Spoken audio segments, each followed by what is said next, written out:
Toi, fils de l'homme, montre ce temple à la maison d'Israël, qu'il en mesure le plan, qu'ils rougissent, s'ils rougissent, fais-leur connaître. Ézéchiel 43:10. Qui sont ces îles? Cela concerne ceux à qui cela a été montré. Sommes-nous du nombre de ceux qui accepteront et qui céderont à ce qu'ils montrent? Plusieurs fois et de manière toujours plus insistante, la question est posée pour voir si nous allons progresser sur cette voie coûteuse. Il nous est demandé de considérer ces choses et de prendre une décision devant le Seigneur, dans nos cœurs, pour savoir si nous allons marcher, si nous allons rester avec lui, pour une plus pleine expression de sa pensée. Oui, ou si nous allons nous contenter d'une moindre mesure. Il y a suffisamment d'arguments pour nous insister à prendre la voie la plus facile. Si nous sommes disposés à les écouter, car beaucoup d'autres chrétiens prennent un sentier plus facile, et Dieu les utilise et les bénit. Qu'est-il donc demandé de plus?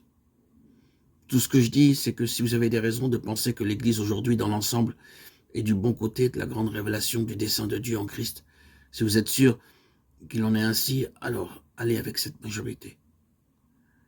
Mais si vous ressentez qu'il y a quelque chose qui nécessite plus que cela, que l'Église a besoin de quelque chose et que vous avez besoin de quelque chose de plus, bien alors cela va impliquer un prix.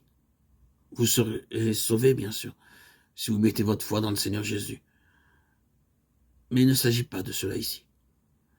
Vous ne perdrez pas votre salut, mais vous pouvez perdre le prix. Le salut n'a jamais été une chose que nous devions gagner, mais il y a quelque chose qui s'appelle le prix. Philippiens 3,14. Nous n'allons pas dire ce que c'est à présent, mais nous y sommes confrontés. Le Seigneur n'a pas obtenu ce qu'il voulait pour son peuple. Il veut nous utiliser pour cela. Il voudrait introduire son peuple parce qu'il nous aura fait entrer en expérience dans la vie. En est-il ainsi? Bien, alors, nous serons tous confrontés à une crise, moi comme beaucoup parmi vous. Permettez-moi de dire du fond de mon propre cœur que je suis personnellement et assez fréquemment confronté à cette crise. Alors que le prix pour suivre ce chemin de la croix se fait pressant. Je dois souvent prendre du recul et dire, bien sûr, quelle base est-ce que j'ai commencé sur quelle base est-ce que j'ai commencé sur ce chemin? Sur quelle base avons-nous tous commencé? Est-ce que ce n'était pas sur la base de Jean 5, tout de Dieu? C'était une chose dont nous parlions sans cesse. Nous ne savons pas tout ce que cela signifiait au cours de cette longue période, mais nous disions assez précisément, Dieu veut quelque chose ici, sur cette terre, qui manifestement ne pourra pas se faire pour lui, en dehors de lui-même. Nous lui donnerons donc la possibilité de tout faire, afin que jamais personne ne soit en mesure de dire c'est grâce aux grands dons des hommes ou aux qualités et qualifications saillantes de ces personnes. Non. Si jamais quelque chose se réalisait, la seule explication, ce serait le Seigneur l'a fait. C'était le fondement. Mais combien cela devient contraignant quand vous allez de l'avant. C'est un défi tout le long du chemin. Et cela ne se manifeste dans chaque nouvelle situation, dans chaque nouvelle phase de votre progression.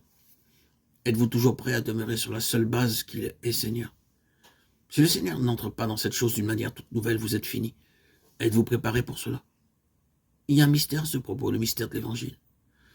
Ce n'est pas une affaire de terminologie. C'est là où beaucoup ont fait erreur. Ils pensent que ce mystère, c'est une affaire de phraséologie et de vérité objective. Ils disent, c'est la vérité de l'Église. Et tout ce genre de choses. Oh, frères et sœurs bien-aimés en Christ, que Dieu nous garde de cette erreur. Ce ministère ne peut pas s'accomplir en se nourrissant de terminologie. Il y a un mystère dans tout cela. C'est le mystère de la révélation, de quelque chose de profond que vous ne pouvez pas expliquer en compilant des commentaires et en recueillant toutes les données sur le sujet pour pouvoir ensuite les divulguer. Ce n'est pas cela. Ça ne marche pas. Il peut y avoir la même phraséologie, les mêmes idées, mais cela ne produit pas les mêmes résultats. Vous ne pouvez pas expliquer le mystère de ce qui est de Dieu. C'est un secret caché, profond, issu de Dieu lui-même. C'est un immense défi. Je dis encore que c'est un chemin très coûteux.